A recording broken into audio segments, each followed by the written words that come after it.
নমস্কার বন্ধুরা, আমি আবারও একটা নতুন রেসিপি নিয়ে আপনাদের কাছে হাজির হয়েছি। তবে এতদিন আপনাদের কাছে আমি কোনো ভিডিও দিতে পারিনি, শেয়ার করতে পারিনি। তার জন্য খুবই দুঃখিত। আমি একটা নানান প্রবলেমের মধ্যে জড়িয়েছিলাম, যে জন্য দিতে পারিনি।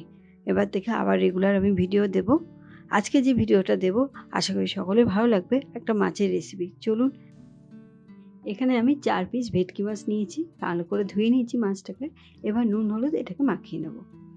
এবার বলি, আমার চ্যানেলে যারা নতুন বন্ধু এখনও আমার বন্ধু হয়ে উঠতে পারেননি, আমার এই ভিডিওটা দেখে আপনাদের যদি একটু ভালো লেগে থাকে তাহলে প্লিজ একটা সাবস্ক্রাইব করে দেবেন, লাইক ও শেয়ার করতে ভুলবেন না যেন। এইভাবে নুন হলুদটা আমি ভালো করে মাখিয়ে নিচ্ছি মাছগুলোতে। এই রান্নাটা খুবই কম সময় আর কম উপকরণে হয়ে যায়, খেতেও কিন্তু খুবই টেস্টি হয়। রান্নাটা দেখলেই বুঝতে পারবেন আপনারা। নুন হলুদ মাখানো হয়ে গেছে। এবার কড়াইতে আমি সর্ষের তেল দিয়ে দিলাম। এই রান্নাটা সর্ষের তেলেই হবে। তেলটা গরম হয়ে গেছে, মাছগুলো এক এক করে আমি ভেজে নিচ্ছি।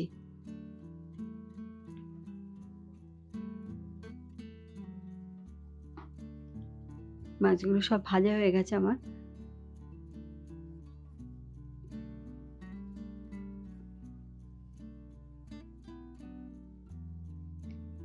এবার ওই তেলের মধ্যেই আমি 2টো কাঁচা লঙ্কা চেরা দিয়ে দিচ্ছি, আর একটু কালো জিরে, এটা ফোড়ন হিসেবে দিয়ে দিলাম।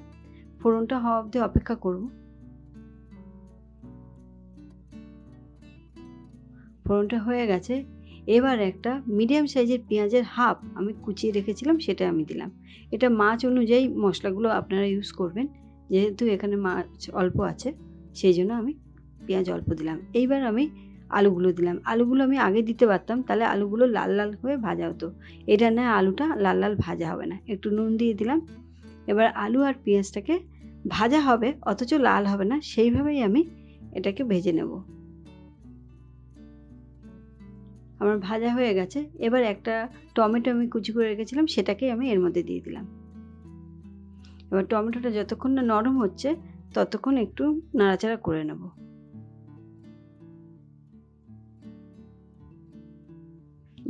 যখন দেখব টমেটোটা নরম হয়ে গেছে তখন এর মধ্যে জিরে গুঁড়ো আর হলুদ গুঁড়ো দিয়ে দিচ্ছি। এখানে 1/2 টেবিল স্পুন জিরে গুঁড়ো আর 1 টিস্পুন মতো হলুদ গুঁড়ো দিয়ে দিলাম। দিয়ে এবার এটাকে আমি কষিয়ে নেব। সামান্য একটু জল দিয়ে দিচ্ছি। আর এখানে লঙ্কা চিড়ে দিয়ে দিচ্ছি। যেহেতু এটা ঝাল কাটা ঝোল, এখানে বাটা লঙ্কা ইউজ হবে না, লঙ্কা চিড়েই ইউজ করতে হবে এই রান্নাটায়। এবার মশলাটাকে খুব ভালো করে কষিয়ে নেব। কষানো হয়ে গেছে। এবার আমি এর মধ্যে ভাজা মাছগুলো দিয়ে দিচ্ছি। এবার পরিমাণ মতো জল,